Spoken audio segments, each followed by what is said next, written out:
এখানে মূলা তুলতে তুলতে একটা কিউট জিনিস পাইছি, সেটা হলো জয়া আহসান রূপালী পর্দার গ্ল্যামার ও আভিজাত্যের বাইরে নিজের একান্ত ব্যক্তি জীবনে প্রকৃতির কাছাকাছি সময় কাটান। ব্যক্তিগত জীবন নিয়ে খুব একটা প্রকাশ্যে কথা না বললেও প্রকৃতির প্রতি তার অনুরাগ সামাজিক যোগাযোগ মাধ্যমে নিয়মিতই উঠে আসে।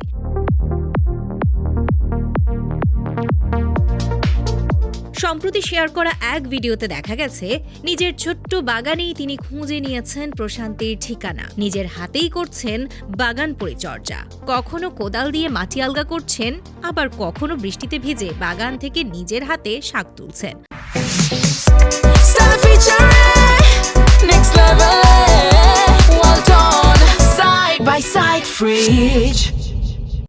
অভিনয়ের ব্যস্ততার মধ্যেও এমন সহজ সরল জীবনযাপন যেন প্রকৃতিপ্রেমীর উদাহরণ।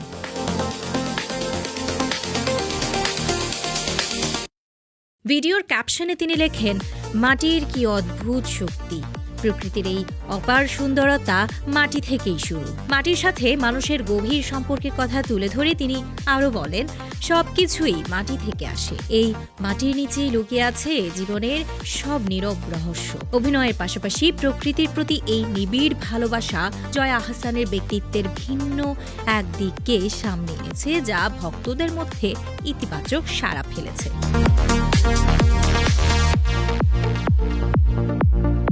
Tanzila Twinkle, face the people.